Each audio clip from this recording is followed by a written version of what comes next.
Mark, I want to talk to you. Yeah, what about? About your feelings and about this relationship.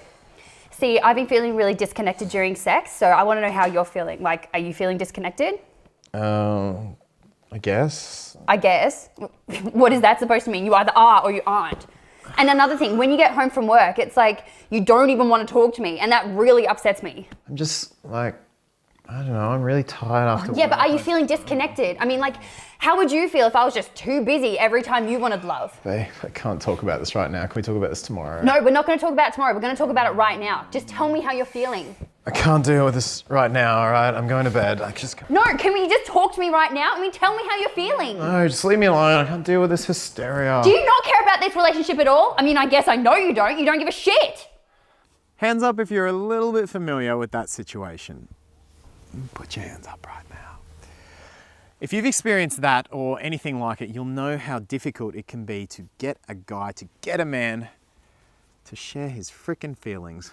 Well, it's okay. Mark is here for you today. I'm talking about how to help him share his feelings. Stay tuned.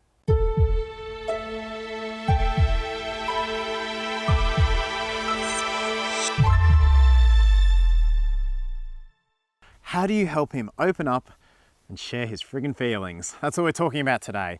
Now, in today's video, I'm going to show you the principles to help you have this conversation with a man and to work in with his male brain and share his feelings.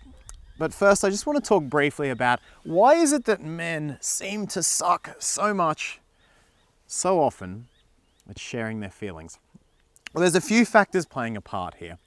The first is evolutionary. And when a man was leading a tribe for the last tens, hundreds of thousands of years, he learned that if he showed certain emotions, his tribe would start to lose faith in him. So if he shows things like doubt, anxiety, worry, crying, a lot of these emotions actually had negative effects on his social interactions and his ability to lead a tribe. Leaders were expected to be strong, they were expected to know where things were at to make confident decisions, and things like doubt, insecurity were better off being kept inside. So the male brain, over many thousands of years, learned this as a bit of a habit. But all this gets reinforced by the way men are raised and the practice they get growing up. A lot of men's fathers, particularly old school fathers, tell men that, hey, it's not manly to share emotions. Only girls cry. You know, a boy gets bullied and they say, man up, don't be sad. So men in a lot of cases are trained out of these emotions, and that is exemplified further when they don't have these conversations with their mates growing up. You see, women with their girlfriends, yourself, you're probably used to chatting with your friends about your feelings, about how you feel about things, and you work through a conversation with them and come to a conclusion on what to do based on your feelings. Men don't really have those conversations. A lot of men are horribly out of practice when it comes to describing their feelings. So not only are men evolutionarily wired against it, but they tend to get discouraged from doing it growing up and then don't get much practice. The result is men get very bad at switching between the left and right sides of their brain. I remember having a conversation with a former girlfriend of mine, and I asked her, when were you most attracted to me? And she said it was on our holiday together. And I never realized why this was, or I didn't at the time, but I do now. Because men have this difficulty in switching between feelings and analytical sides of their brain, it's on a holiday, and you've probably noticed this yourself, that men are most able to relax and stay in that feeling side of their brain. And this is why, especially after they get home from work, a lot of men struggle to immediately talk about feelings because they're not in that side of their brain and they're not very practiced at transitioning. And of course, this is only exemplified if he's had previous emotional trauma. So if he's lost a loved one, if he's had a bad previous relationship experience or several bad experiences, all these are going to contribute to him wanting to be even less open with his feelings. The one other thing you have to consider is the male ego. Men hate feeling incompetent. And this again comes from an evolutionary background, and it comes from a background of him wanting to feel capable as a man. And the fact is, in conversations about feelings, you are going to run him around the park. You're going to have 3 rebuttals for everything he says. You're going to know exactly how you feel, and you're going to be able to instantly access that, and he's going to be stumbling around the feelings field completely blind, not knowing how to respond and feeling incompetent, and eventually it makes him want to run the hell away, as we demonstrated in that first clip. So how do you help him with all these factors open up and share his feelings? Because these are all reasons, but they're, again, not excuses. They're not reasons that a man can't learn to open up and share his feelings, but they're just reasons for you to be considerate and have the conversation in the right way at the right time, taking into account the way his brain works. How do you help him open up? Well, the first thing you want to do is you don't want to bombard him. When you're having these conversations, you want to make sure that you make a point and then you leave it with him. The temptation will be for you to jump in because you're so good at these conversations and to make 3 more points in the time where he's said only one thing. So say something and then consciously let it sit. Let it sit, listen to him, hear him out, hear out what he says, and give him plenty of time to process. This takes a lot of processing power for a man. And hear his response before you jump in with your next point. Number 2, have a purpose in mind when you start the conversation and come to the man with that purpose. You see, when women work through problems together, they tend to hash out the problem as they go. They tend to see how they feel, and they don't come into the conversation with a specific outcome in mind. They sort of come to one as the conversation flows on. Men aren't so good with this type of conversation. Men are very goal-driven, whereas women are more process-driven. And if you want men to be more open to this conversation, then you want to make the conversation a more goal-driven type of talk. So come at him with a couple of problems in mind that he can help you solve. When he has an outcome to work towards, it's going to fit his brain a lot better than if you want to have an open conversation with no purpose.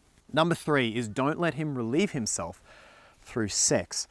So because a lot of men struggle to share their emotions, struggle to open up, one way to relieve that tension, at least physically, is to have sex. If you find your man coming at you when he's particularly stressed and seems a bit distant, but then he wants to have sex, that's probably a sign that he's looking to relieve his emotions through sex. Let him know, make him aware of it, and then hold him there. Be physical with him and encourage him to verbally open up when he feels comfortable in his own space. It's going to be a lot more healthy for him than just relieving some of his tension through sex. Number 4, and this is a really powerful way to help men with their feelings, is be willing to rain check. A lot of women come at men wanting answers right there, wanting something to happen right there, to have a talk right there. And if you catch a guy out, he's not going to want to do that, and he's going to be uncomfortable with the conversation because, again, he knows he can't keep up with you. So when you allow a guy to rain check, you say, look, have a think about this. I want to know how you feel. Can you let me know how you feel? Yep, okay. We'll chat about this tomorrow. When a guy's able to go away and process, that makes him feel more competent because you're not running him around the park. He can go away in his own time and come back to you with an answer. Number 5, be physical. So touch him, look after him physically. When you're physical with him and you're encouraging him through touch and sensation, he's going to feel more comfortable and more loved and accepted as opposed to if you're standing at a distance.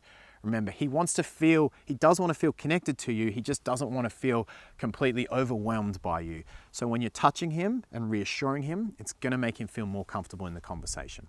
And number 6 is avoid having the conversation late at night. You've probably experienced the scenario where you want to talk about something, so you roll over at 11 p.m. in bed and you say, hey honey, I want to know how you feel about this.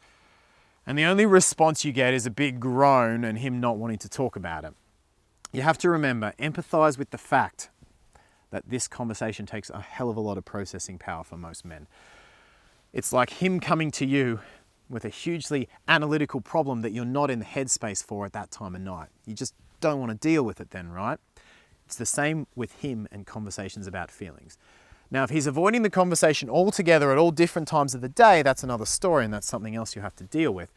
But avoiding having the conversation late at night considers him and the way he processes and is going to make the conversations for him a lot more reasonable. Now, let's have a look at these principles applied in conversation. Hey Mark, can I get your help with a couple of things? Yeah, sure. What's up? It's just, lately I've been feeling a bit disconnected during sex. So it's really important for me to just understand how you feel about it all. Because obviously I want us to have like the best sex ever. So it's just really important for me to know how you're feeling about it all. So you don't have to answer right now, but maybe if you could just have a think about it and kind of like let me know, like I'd really appreciate that. Yeah, that's cool. Yeah. Let me have a think. I'll let you know. Yeah. Was there another thing or is that? Yeah. It's when you get home from work. Yeah. See, I guess I've been doing my own thing all day and I get really excited to see you after work when you get home. Yeah. But sometimes you just seem really disinterested. So I was wondering, I guess, like how you feel when you get home from work. I guess I feel like really pressured. Like you want to talk heaps and I just want to turn my brain off for a bit. Okay. So what can I do to make you feel less, I guess, like bombarded and pressured, whilst also still feeling appreciated?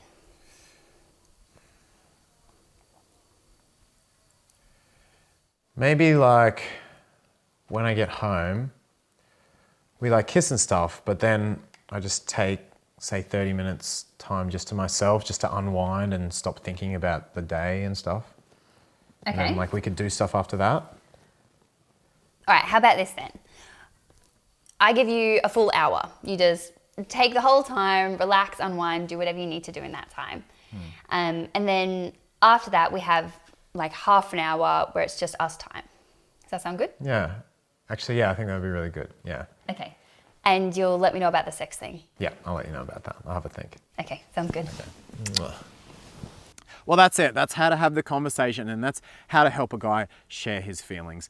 Now, make sure you watch the video as well on emotionally unavailable partners. We published that a few days ago, and in that video, I've got a few of the concepts that will help you handle this type of partner if some of these strategies aren't working for you and you need to take it to the next level. That's the video. Thank you so much for watching. I hope you enjoyed. Leave your thoughts, questions, comments, everything below. Give the video a thumbs up. Don't forget to subscribe by hitting the little bell, as always. Tell your friends about the channel, and I shall see you in the next video very soon. Are my lips too shiny? Are you sure? Probably. I put purple on. Oh, it's like a little bit on top of your Is it gone? Can you see it? I don't think you can see it, but I can see it. Got out of a feelings conversation. Yes. You don't give a shit! Can't hit marked. What was that? You got past your mark. I'm sorry, I went past my mark. This fucking guy.